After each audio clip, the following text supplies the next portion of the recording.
না, আল্লাহ নবী শোনার জবানের কথাগুলো আমরা শুনতে চাইছি।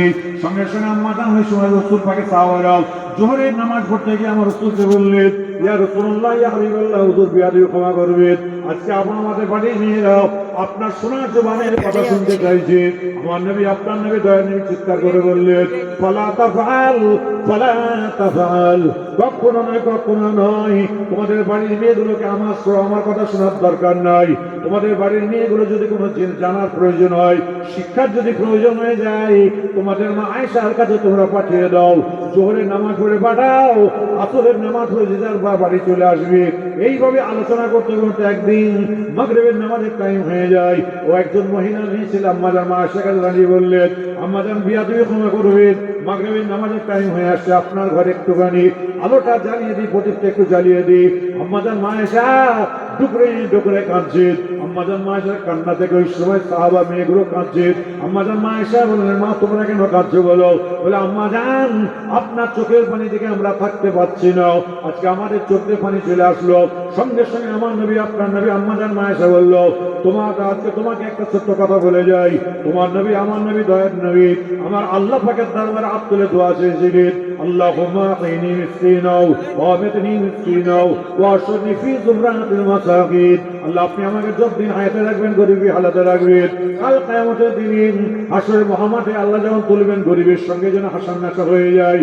এই কারণে আমার রাসূল পাক দোয়া চেয়েছে, এই মেয়েরা খবরদার তোমরা চিন্তা করো না, তোমার নবী, আমার নবী, দয়ার নবী মাগরিবের নামাজের কিছুক্ষণের মধ্যে আমার ঘরের মধ্যে প্রবেশ করবে আমার রাসূল, আমার ঘরটা আলোয় আলোকিত হয়ে যাবে।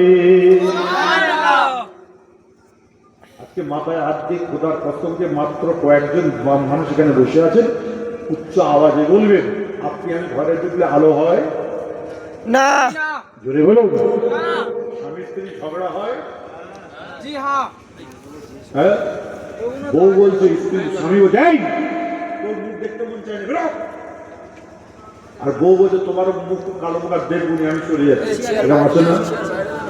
তারপরেই সেই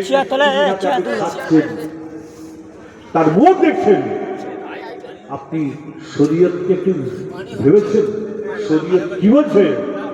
আর তারপরে যখন বড় হয়ে যাচ্ছে, বড় হয়ে গেছে, ছেলে একটুখানি এদিক ওদিক মাথা চালা দিয়েছে, তখন খালি আমাদের কাছে ফুল দিয়ে বা কোনো আলেমের কাছে হুজুর একটু দোয়া করতে না, ছেলে বেলাইন হয়ে যাচ্ছে, ছেলে বেলাইন হয়ে যাচ্ছে।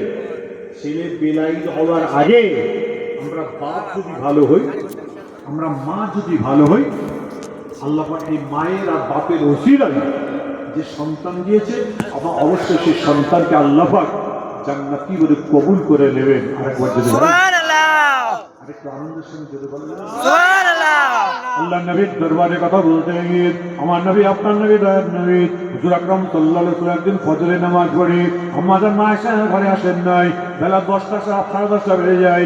আম্মা জান মা আয়েশা সিদ্দিকা রাদিয়াল্লাহু তাআলা আনহা আমার রাসূল পাকের জন্য তিনি রান্না করছেন। এমন সময় আল্লাহ রাসূল, আল্লাহ নবী এসে আম্মা জান মা আয়েশাকে সালাম দিয়ে বললেন, আয়েশা তুমি কি রান্না বান্না করছো কি বলো?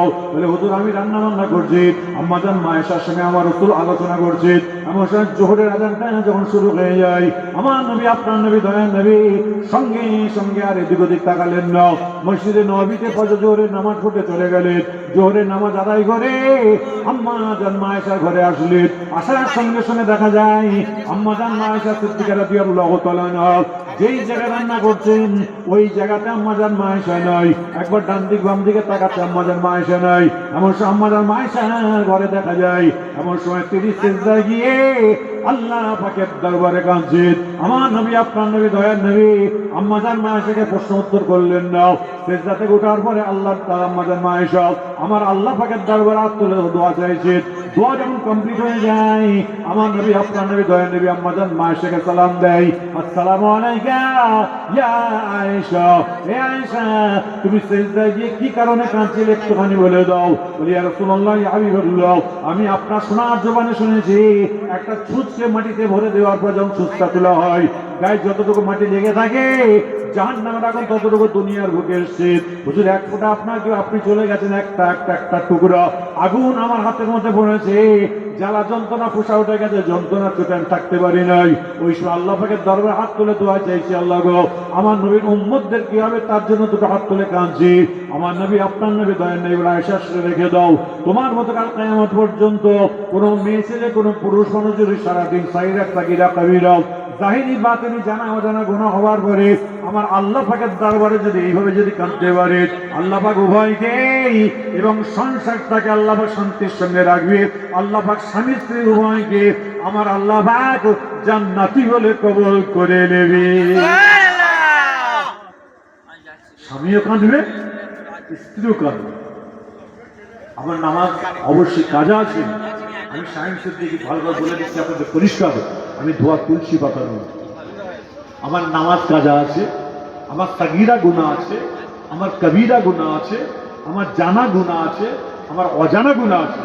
আচ্ছা বলুন তো, আমরা যতগুলো মানুষ বসে আছি, আচ্ছা আমরা কি কোনো গুনাহকে আল্লাহকে লুকাতে পারবো? একটু আওয়াজ দিয়ে জন্য আল্লাহকে লুকাতে পারবো? এবার তোমরা দাঁড়িয়ে আছো, বসা যাবে ভিতরে? চেয়ার ফাঁকা আছে তো? আরে বাপ চলে আয়, যতটুকু হয় ততটুকু আলহামদুলিল্লাহ। এই আমার কথা কারো কষ্ট হচ্ছে নাকি? অসুবিধা হয়নি তো? শেষ করতে হবে নাকি? সকালে আমার যখন টাইম আমি তো শেষ করবো। এটা চেয়ারগুলো বিছিয়ে দাও না বাবা, একদম পানি হবে না রে বাবা। দেখ না এই ফুলপুরা হিসেবে দাদা হুজুরকে পছন্দ কর, দাদা হুজুর হক না বেহক দেখ না, আমি যতক্ষণ থাকবো ইনশাল্লাহ এক ফোঁটা পানি হবে না। একবার তকবিরটা জোরে দেওয়া যাবে ইনশাল্লাহ? হ্যাঁ দাঁড়া, আমি আমার রিপোর্ট আছে, আল্লাহ আমার কথা শুনে। আমি বলি কি বলছেন আপনি? হ্যাঁ এতটুকু বলতে পারবো। চেয়ারগুলো একটু কেটে দেন না বাপ। বাপ এই যারা আছে বসে যাও, একবার মোহাব্বতের সঙ্গে দরুদ শরীফ আল্লাহুম্মা